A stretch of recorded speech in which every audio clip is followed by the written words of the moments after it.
I'd like to welcome everyone here to this session as part of the EHS, or University College Stockholm, to give it its English name, Digital Open Day. My name is Hugh Doyle, and I'll be chairing or moderating the session today. I work in the Communications Department at St. Ignatios College.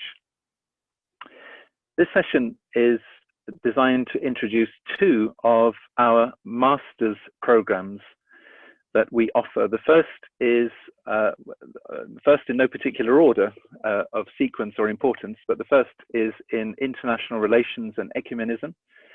And that is, the responsibility for that is primarily that for Professor Cyril Hovorun, and he will introduce that.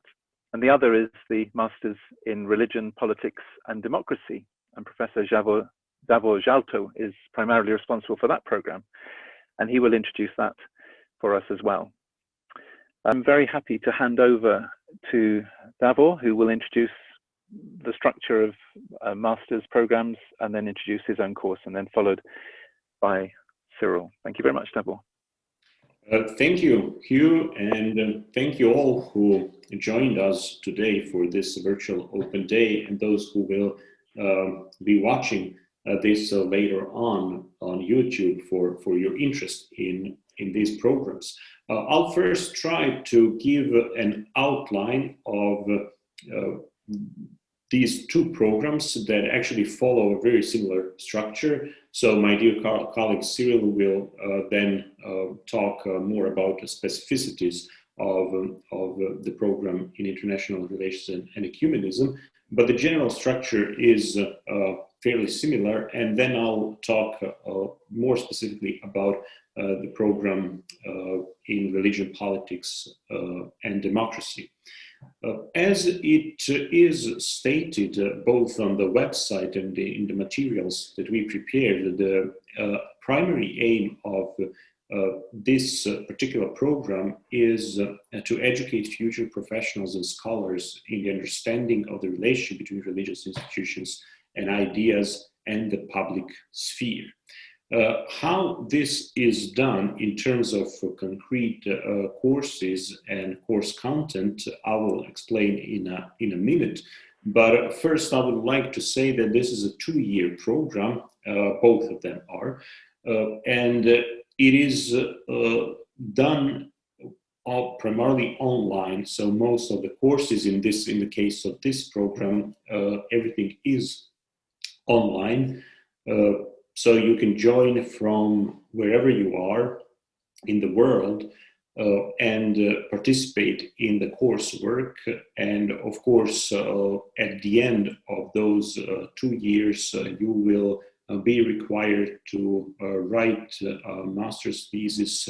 It can also be an alternative form of a final project, but when you get to that point, we can discuss more about those details.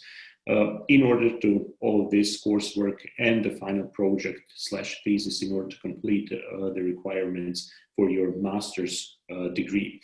Now, more specifically about this program, it looks into the questions of the relationships between political sphere and religious sphere, religious ideas and institutions, primarily in the context or vis-a-vis Eastern Christianity or Orthodox Christianity. Sometimes these terms are used interchangeably. So on the one hand, what we try to do is to understand some of the major forces behind political and religious institutions and processes, and how each of these spheres influence each other in the context of what we broadly call the West or the Western world. But then within this context, look more specifically on how Orthodox Christianity conceptualizes these questions, how it has historically interacted with the political sphere, and of course bring all of these issues to the present and look into many of those issues in contemporary society and try to understand the driving forces behind these processes and how they can be understood from a variety of different perspectives. When it comes to the coursework, the program is divided into, and that's common thing, so it's not just this program but many others, into 4 modules.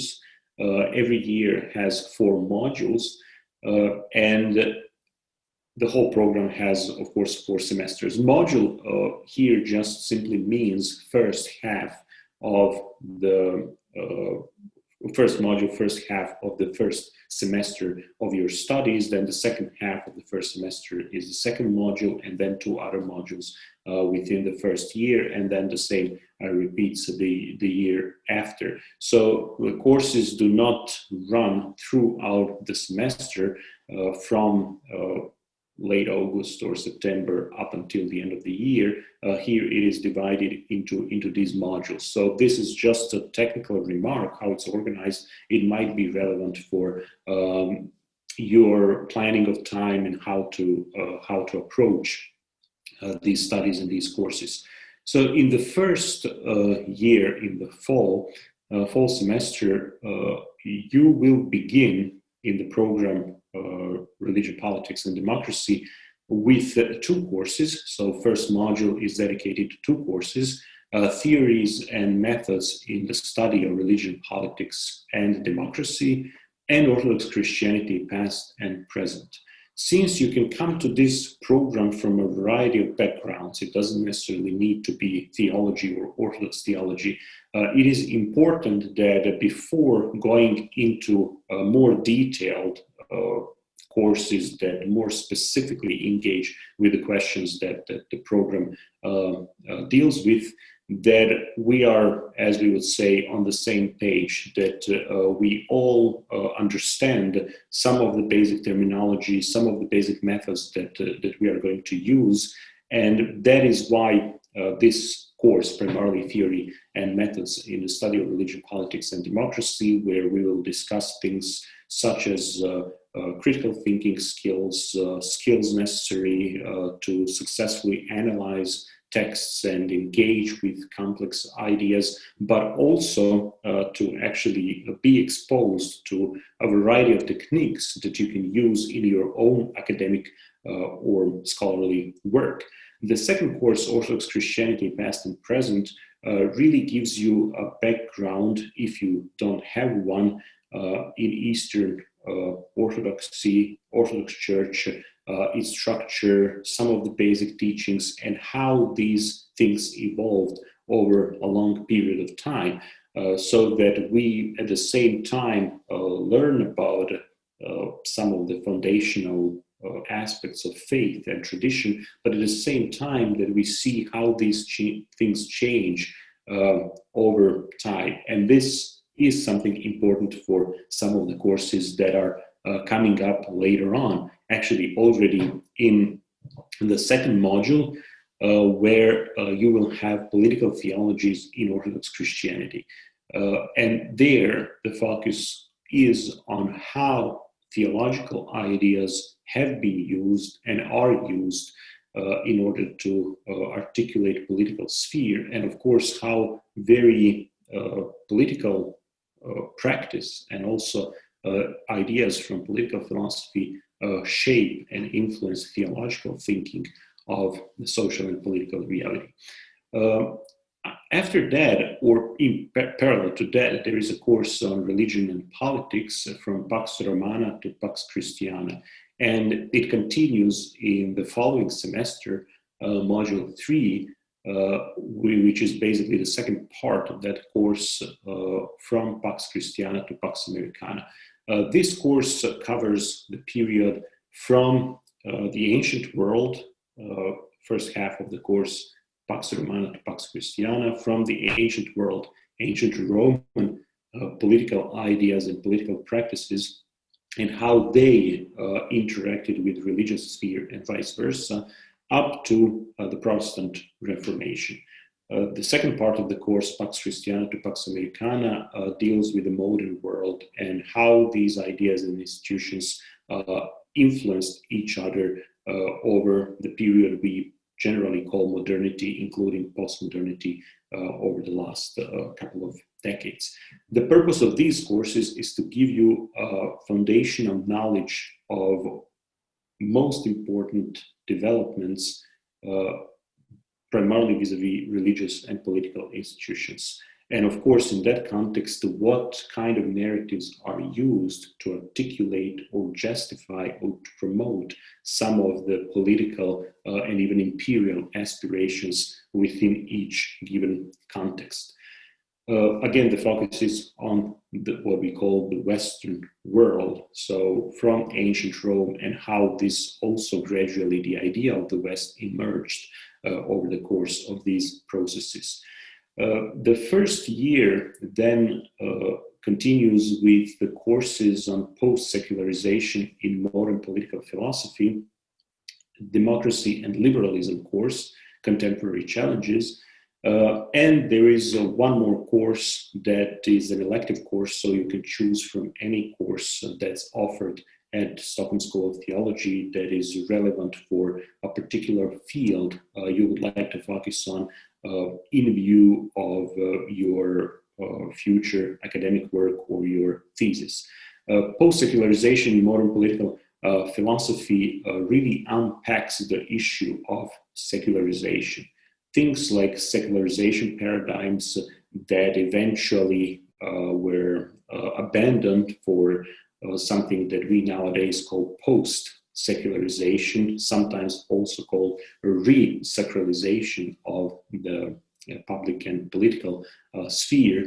And as both secularization processes, whatever we mean by that, as well as recent post-secularization processes and approaches are extremely relevant for understanding the dynamic, also power dynamic within modern society, and especially related to churches and states. This theme is extremely important and deserves to be looked more closely. Democracy and liberalism really unpacks the ideas of democracy. What does it mean to have a democratic society? How the idea of liberalism, what do we mean by that? How it shaped our very often common sense perception of what it means to live in a liberal democratic or liberal democratic society, and what are the challenges that we find there, both conceptual challenges trying to define these concepts, but also practical challenges, how these things function in concrete social environments. Year two is much simpler in its structure, and it has only two predefined courses in the first module of year two. That is global orthodoxy after 1989. The purpose of that course is to give you closer insight into all the changes and developments that have been happening in the Orthodox world and also outside of the Orthodox world, but processes that are this way or the other related to Orthodoxy after the fall of the Berlin Wall and later on also the collapse of the Soviet Union. So the period roughly that coincides with what we call globalization process at the end of the 20th and at the beginning of the 21st centuries. And another course in module one is religion, art, and propaganda. And this one primarily deals with the issue of ideologies and how we can, where we find them and how do we confront them, coming both from religious spheres, more narrowly taken, but also from a variety of other spheres, including visual culture. And that is one of the most predominant, or one could claim also the predominant ways in which propaganda is being used and is spread for a variety of purposes, primarily for the purposes of course, spreading political ideologies. The rest of the first semester in year two is dedicated to your thesis preparation, so the course that will help you develop your thesis structure.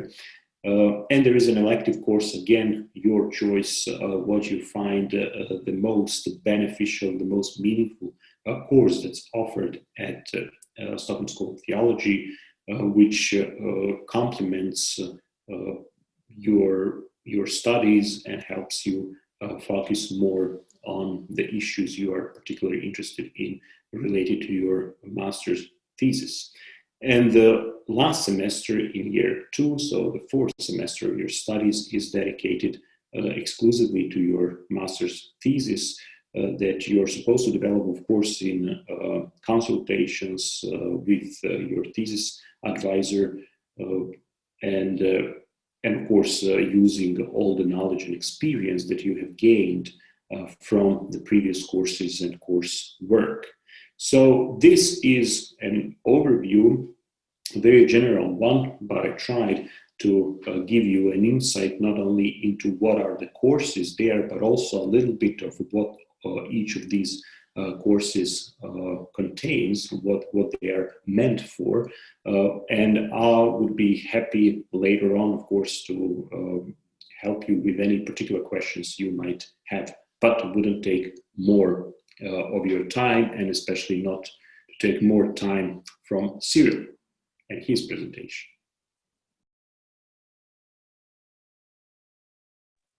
Okay, thank you very much, Davor. Cyril, can you follow? Thank you, Davor, for a wonderful and a comprehensive summary of the master's program. I just want to add maybe a couple of moments to that presentation. I think it is important to understand the place of the master's program vis-a-vis other programs, including bachelor program or PhD. Sometimes people think that a master's program is something like a repetition of the bachelor's program. I believe it is not. It's more like a quantum leap, essentially, from the bachelor level to a completely new level.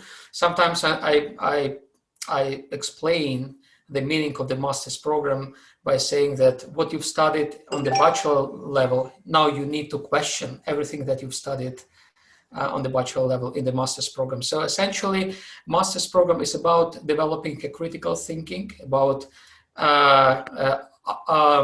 learning to ask questions, even if those questions go, to the sacred subjects. And we in theology, we deal with sacred subjects. People are in awe to question things which are seemingly, sacred and holy. Nevertheless, that's what we are supposed to do in our master's program. In a sense, we follow the steps of Apostle Peter, who asked Jesus, who was in dialogue with Jesus about who Jesus is, and questioned Jesus. So we just need to follow, the apostle in asking questions about our faith. So that is somehow about what is the difference between the master's and the bachelor level. The master's program can lead you to a more advanced research degree or level of PhD, of doctoral studies. And the master's program is a kind of a precondition sine qua non, and necessarily a mandatory a step before entering the doctoral studies.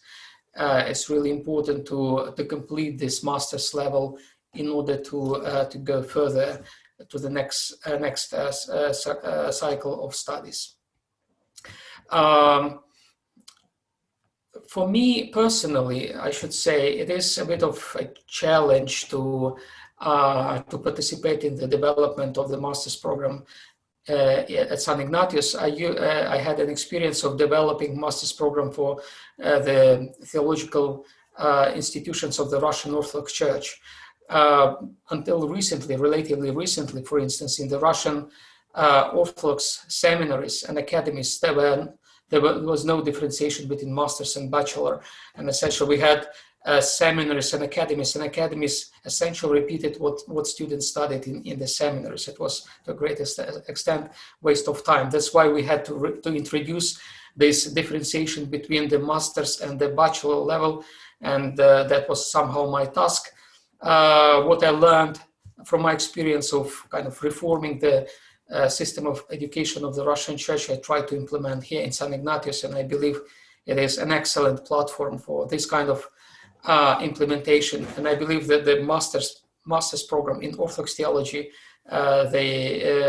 these programs have a prominent future and could be really an example for other Orthodox theological institutions worldwide. So it's really a pioneering, if you want, program in many senses. And just to illustrate the pioneering character of the master's program, I want to say a few words about my own program, which I supervise. It is the program in International Relations and Ecumenism. It is really special, and it's not special just because we're supposed to say that it is special. I believe it is special, especially if you take, if you compare it with other programs in ecumenical studies. There are quite a few master's program in ecumenical studies in different institutions in the world, but I think our approach is different because we really try to contextualize ecumenical studies. That's why we put ecumenical studies together with international relations. It reflects the approach of our school to the phenomenon of the church that we develop, and I believe that ecclesiology is really a strong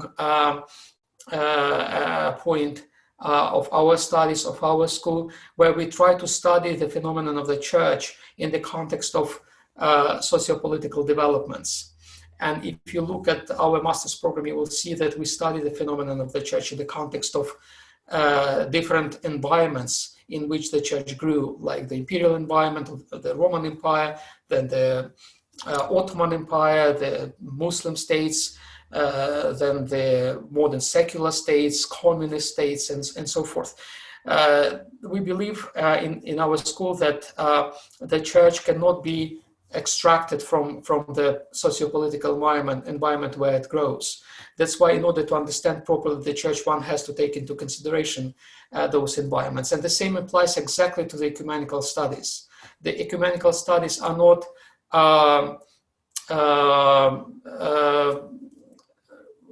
cannot be extracted or considered separately from a more complex network of relationships that the church are engaged in.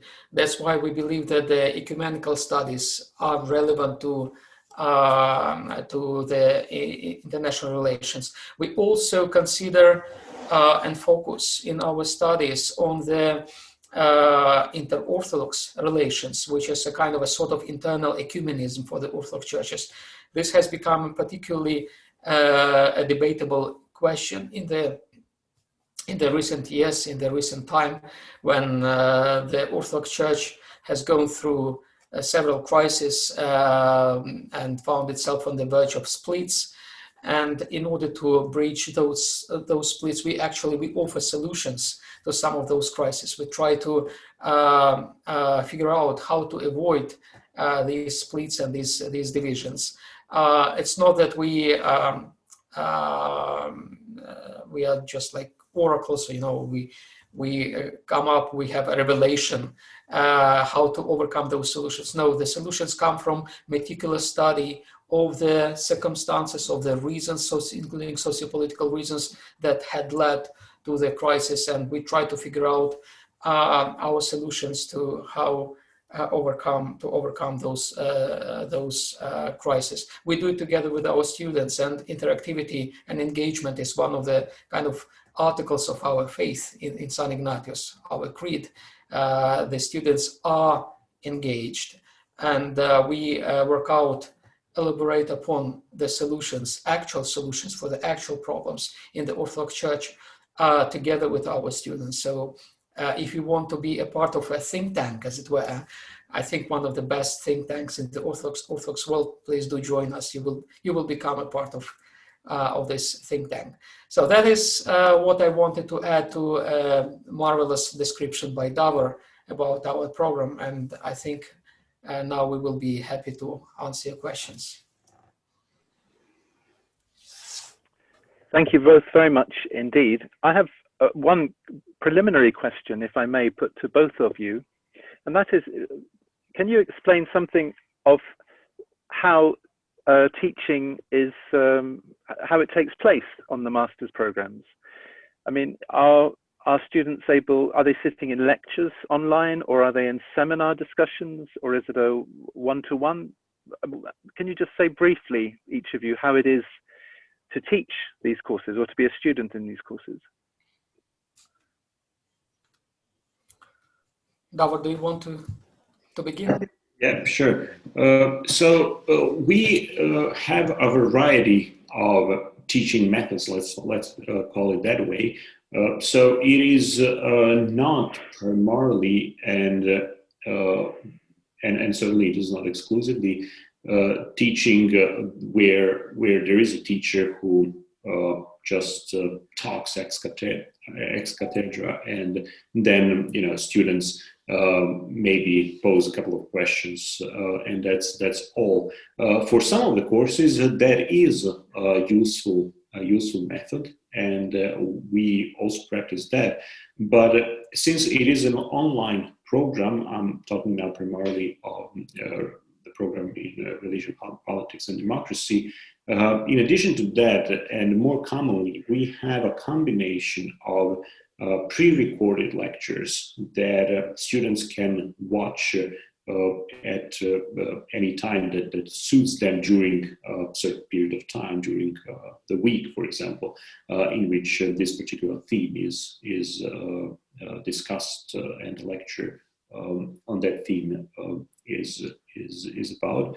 But then we also have online discussions. So we use Canvas platform for our online courses, and there on Canvas there is also room for weekly discussions, and those discussions are sometimes led by teachers, sometimes they are led by other students, and of course they imply that all of the students and teachers they actually interact on a weekly basis in those weekly discussions.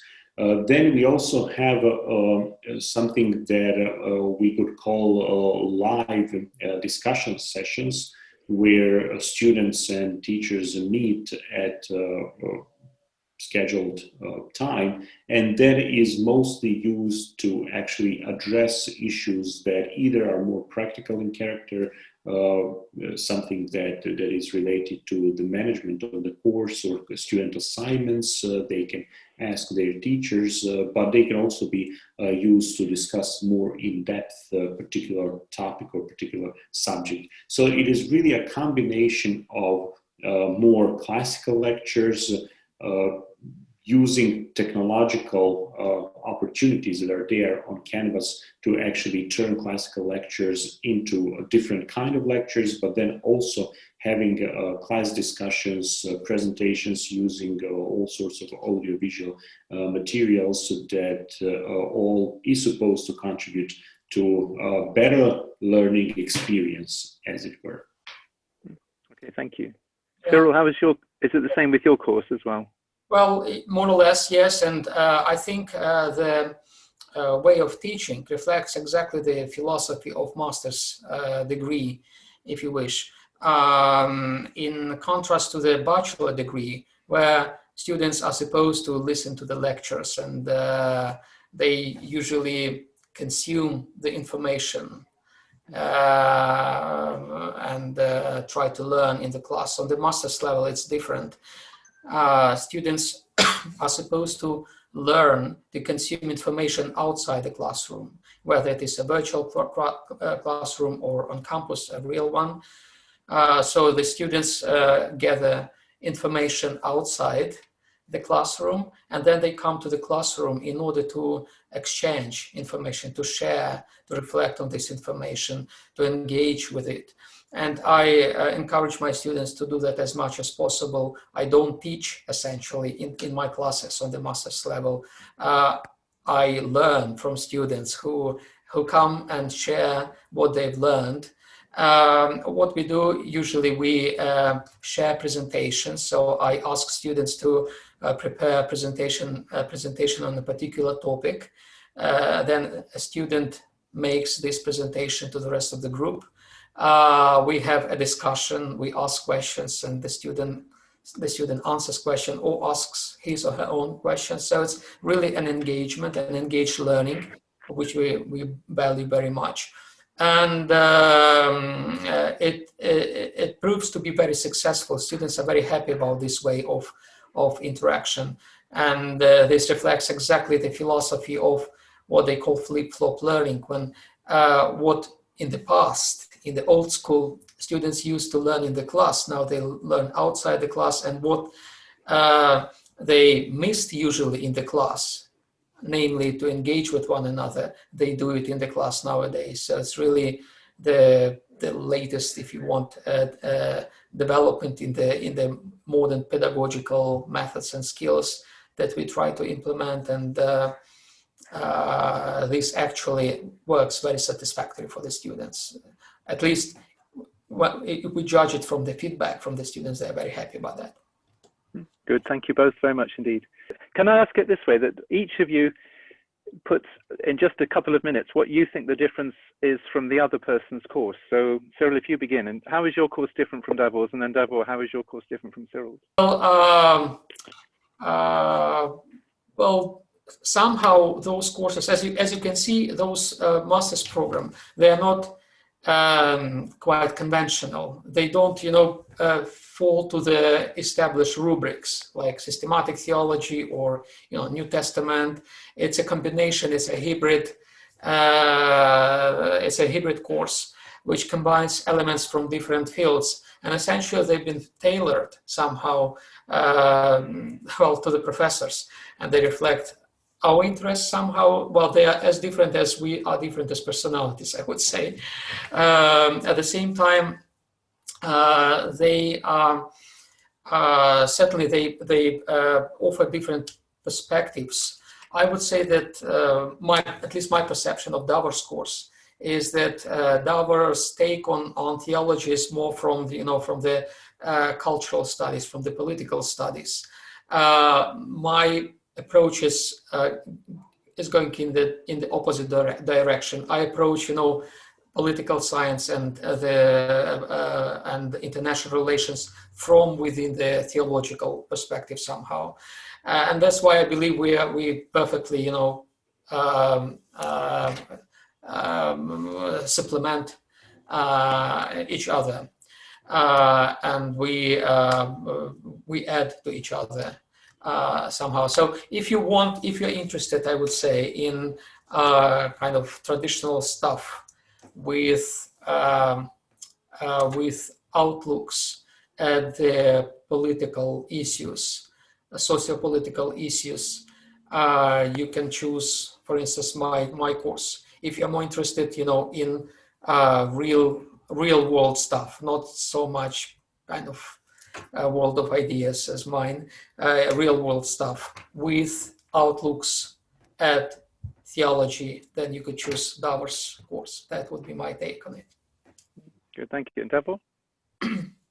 Thanks both for the question and for Cyril's answer. So I would just follow up on what Cyril said and basically repeat what he said, and maybe a little expand on that. It seems to me that the master's program in religion, politics, and democracy really is, in that sense, interdisciplinary, that it engages from the very beginning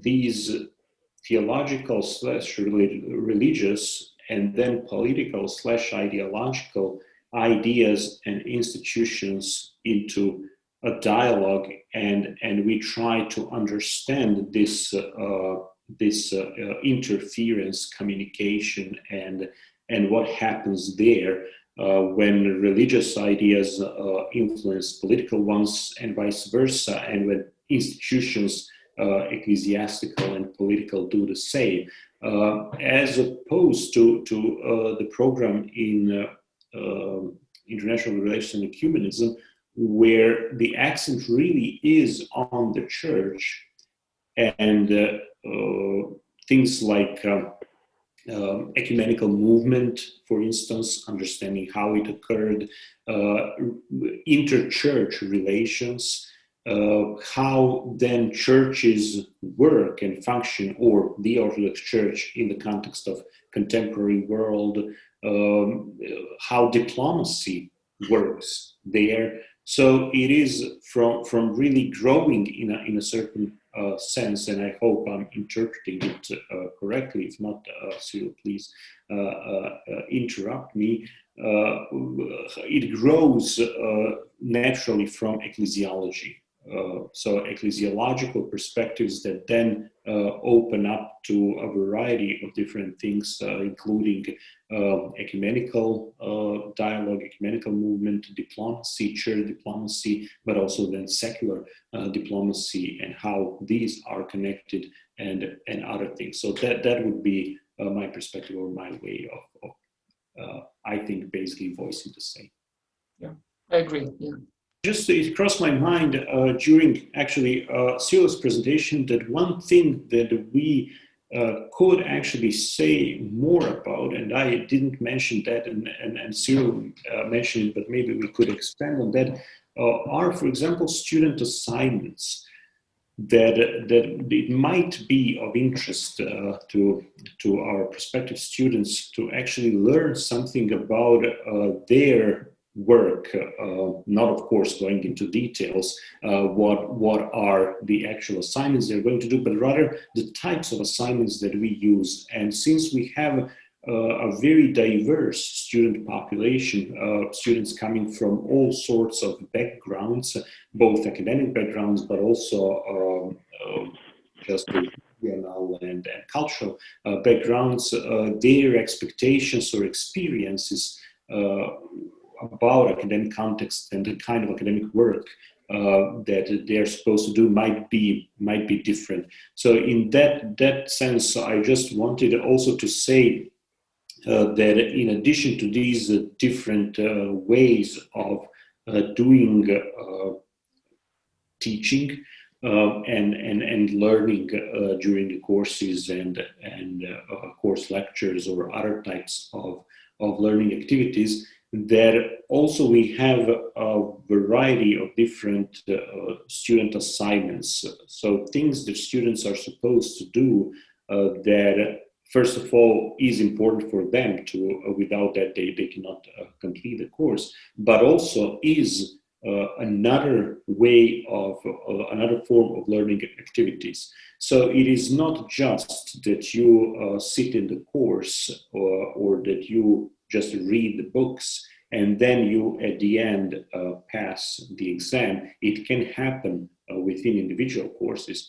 But in addition to that, and in addition, of course, to reading the books, that's necessary, and that goes without saying, you will also be supposed to do all sorts of other assignments, such as Cyril mentioned, for instance, presentations, student presentations that can be oral presentations, that can be other types of presentation on a specified topic.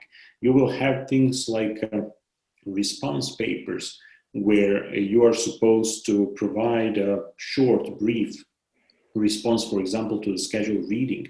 You will have things like research papers that are much more demanding, that basically help you perfect your writing and research skills, to learn what it means to actually do a research on a specific question using appropriate methodology, appropriate language, and so on and so forth, which of course prepares you then for your master's thesis.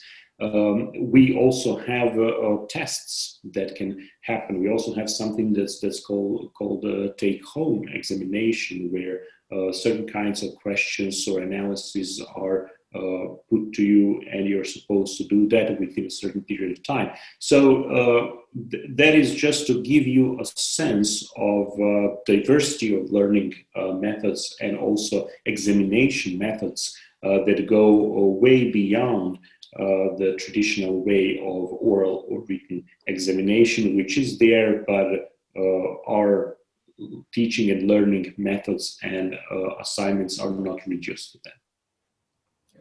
Thank you. I would probably add to that to sum up somehow the philosophy of our master's programs in the terms of content, it is interdisciplinary.